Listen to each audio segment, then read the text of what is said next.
Today we're drawing a simple black and white beginner friendly eye, not hyper realistic or 500 layers of detail, just soft and completely achievable. And before we begin, yes, I will be undoing things the entire time. I will also be jumping back and forth between areas like a confused raccoon. If you shade something, move on and come back to it later. Congratulations, you're doing art completely right.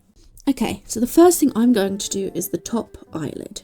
I'm drawing a soft curve, almost like a little croissant sitting on its side. It doesn't have to be perfect or symmetrical, we're just aiming for a gentle arch that feels natural, not rigid or mathematical. Now I'm going to add a bottom lid to connect the shape. Notice how this line is slightly flatter than the top one. The upper lid is doing all the drama with that big curve. The lower lid is just like, yeah, I'm here too. If your bottom lid is too curved, the eye can start to look surprised or cartoony, and that's what you're going for. But in this case, I'm going to keep it softer and more relaxed. Next, I'm dropping in a circle for the iris and a smaller circle for the pupil. And no, these do not have to be perfectly round. We're not doing a compass and ruler situation here. These are guidelines and most of the edges will be softened or covered by shading later. So if your circle is a bit wobbly or lopsided, that's totally okay. Mine is too. We love a slightly wonky circle in this house. On this side, I'm adding the tear duct, just a little, almost triangular shape. Right now it might look like a strange blob stuck to the eye, but don't worry about that. Once we add shadows and highlights, it'll blend in and make a lot more sense. For now, all we're doing is placing the landmarks: top lid, bottom lid, iris, pupil, tear duct. Here I'm drawing the upper eyelid crease, the line that sits above the eye. Now you'll notice it's not a perfect smooth curve. It actually has a subtle point to it at the left and right side. Why? Because eyelids aren't made of rubber. They are stretched over bone and muscle, so they have structure. The crease dips a little when the eyeball pushes outwards and rises back up at the edges. So if your crease looks a little uneven or slightly angular, that's actually correct. It shouldn't look like one flawless, swoopy rainbow. Now underneath, I'm adding the lower eyelid fold, this faint line that sits below the eye. This one also isn't perfectly rounded. It has a soft point or angle, usually under the iris, where the skin shifts direction. So the top crease is sharper and way more noticeable because the skin folds inwards. The bottom fold is softer because the skin pushes outward over the cheek. Okay, now we're getting into the shading and I need you to stay calm because this is the part where things start looking questionable. I always start with this really dark shadow right under the upper lid. Think of the eyelid casting a shadow onto the eyeball. That's what gives the eye depth. And yes, you'll notice mine looks kind of patchy and smudgy right now. This first pass isn't meant to be pretty. We just need the values there. Next, I darken the inner corner. Eyes naturally have a lot of shadow and softness right here. It's where the skin folds and overlaps. If this part looks a bit muddy right now, don't worry. This area always looks weird until the very end, so it's basically tradition. You'll see I'm adding a soft ring of shadow around the iris too, not a harsh outline, just building up a gradient so the eye feels round and not flat on the page. And again, I know it looks messy and kind of smoky. This is the stage we lovingly call trust the process. Now here I'm shading above the eyelid, sort of the eyelid crease area. This is what makes the eyes look set into the face instead of just floating. See how this top shadow is quite dark? That's on purpose. We're creating contrast so that when everything's blended, the eye still pops. And yes, this is the point where the drawing starts to look like it hasn't slept in 3 days. Totally normal, and we'll blend it later. And blending fixes like 90% of these crimes committed during shading. You might notice that I am hopping between areas, a little shadow here, a little shadow there, back to the eyelid, back to the iris again. If you do that too, you're not inconsistent, you are an artist like me. We bounce around because shading one area changes how the next area looks, and your drawing is allowed to look messy right now. At the end of the day, we're just blocking in the values, we're not polishing anything. Think of it like putting down the ingredients before cooking. It doesn't look like the final meal yet, and it's not supposed to. Okay, so now I'm blending everything that I put down a minute ago, and as you can see, blending basically softens all the drama, which is great, but it also kind of erases half of my shadows. This is why I never trust the first blend.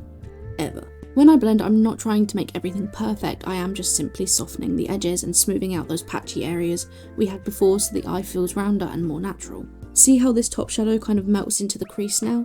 That's what blending does, it connects everything. But after blending, the drawing usually looks too light again. This is completely normal. Blending fades the values, so now I'm going to go back in and redarken the areas that lost their intensity. I always tend to redarken the shadow beneath the top lid. This is the eye's most important shadow, and it gives you the depth and realism that you want. I also add more shadow in the inner corner and a little under the lower eyelid. These spots help anchor the eye so it doesn't look too flat. And again, notice I'm not being super neat here. There's no perfect gradients, no rigid shapes, just layering on top of tone. As I said earlier, you'll see me bouncing around the drawing, blending here, darkening there. Maybe I've made it too dark, so I blend again, add more shadow, fix something else. This back and forth is not a mistake, it's how shading works. Every time you adjust one area, another area suddenly looks too light, so you naturally keep rebalancing. Remember, shading is not one clean pass, it is layering, fixing, and changing your mind a dozen times.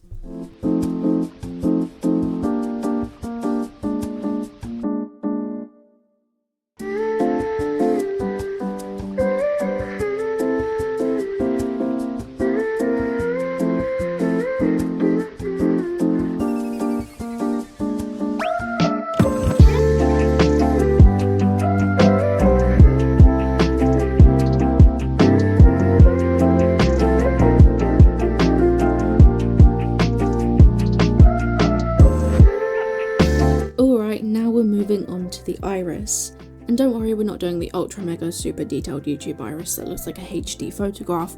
We're keeping this soft, simple and realistic enough. First, I'm darkening the pupil. This is the easiest win of the whole drawing because it's literally just a circle of black. If your circle isn't perfect, that's fine. Pupils in real life aren't either.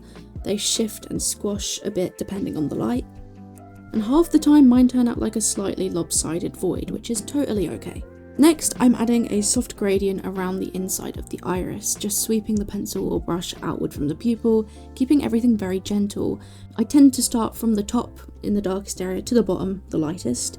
Notice how I'm not doing 100 of sharp little lines. This is just the low stress version of an iris. We're just hinting at texture, not rendering the whole optical universe.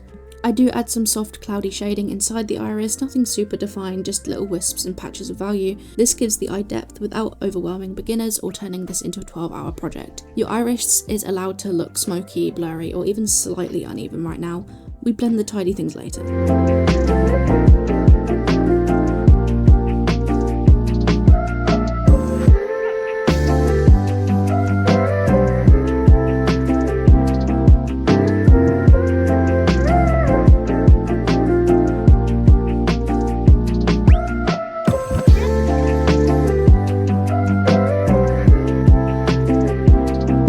As I'm shading the iris, I'm also going back up the top to fix the eyelid shadow again, because now that the iris is darker, the top shadow suddenly looks too light. This constant back and forth is not a mistake, as I've said multiple times now.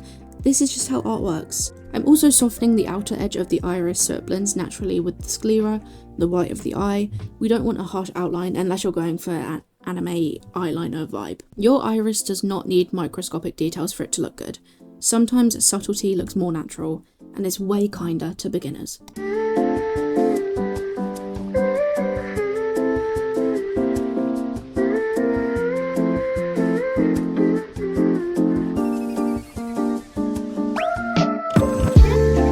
Now that we've blended the iris, everything is nice and soft.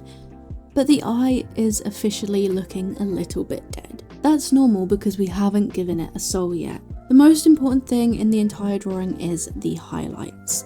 There's a tiny little spot of bright white, and it does more work than all the shading combined. It's like giving the eye a spark, suddenly it goes from NPC background character to fully conscious. Where you put the highlight depends on where your light source is. In my case, the light is coming from above, so the highlight sits at the top of the iris. I also like adding a few tiny softer highlights around the iris or the tear duct. These ones that don't scream for attention. They're just like little assistants helping the main highlight do its job. And if you accidentally make the highlight too big, you can always undo it or draw back over it and smudge it out again. I like adding a bright shine into the tear duct too, just to make it look a bit wet. Eyes are wet after all, they reflect light, especially in this corner. It's a tiny detail, but it adds so much realism for basically zero effect. I do lightly blend around the highlights, just the edges, so it doesn't look like a circle sticker pasted onto the eye. You want the sharpness in the center and then the softness around the outside. It helps it look like actual reflected light, not just a dot of paint.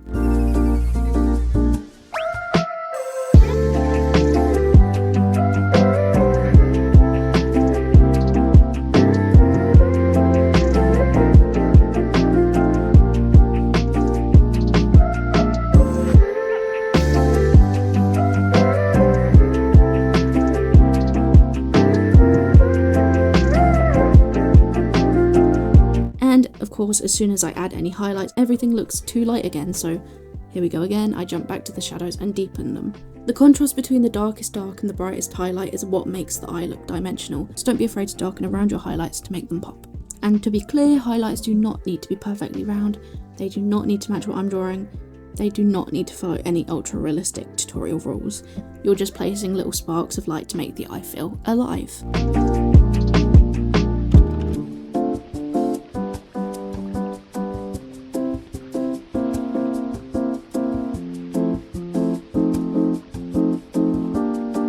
Okay, it is eyelash time. Deep breath. This is the stage when most people panic, but I promise it's not as scary as it seems. So the first thing to remember is lashes grow from the eyelid, not the eyeball. I know that sounds really obvious, but when people draw lashes straight from the iris, they always end up looking like a styled spider. See how I'm placing the base of each lash right on the lid? No floating lashes. Each individual lash has a little curve to it, not a straight line, just a soft flick. Notice how mine curve up and out, but not all in the same direction. That's what makes them look natural instead of a row of identical lines. I'm also changing the length and angle of each lash. Some curve more, some curve less, some are short, some are long. That randomness is what gives you that softness. If your lashes all match perfectly, that's actually really unrealistic. I'm drawing each lash with a light pressure that gets heavier at the base and lighter at the tip, so thick at the bottom, thin at the end. That taper makes them feel like hairs, not just pen marks. You'll notice I'm blending out and redrawing some of these. That's again totally normal. Lashes never behave on the first try. I think every artist on earth fights with eyelashes, so you're in very good company right now.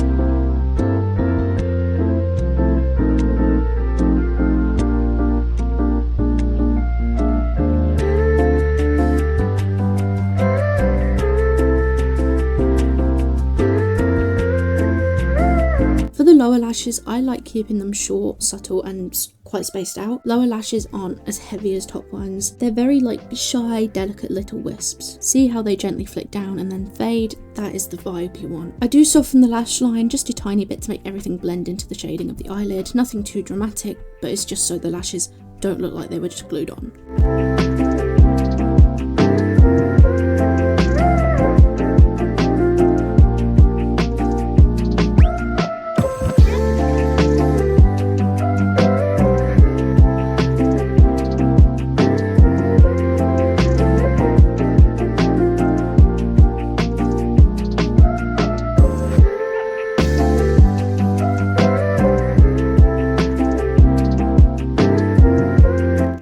Look at that.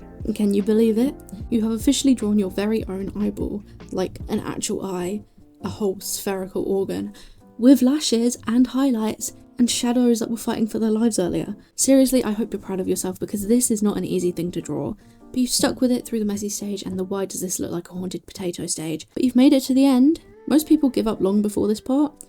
But you've pushed right through, you've trusted the process, and you've created something really beautiful. And remember, your eyes do not have to look exactly like mine.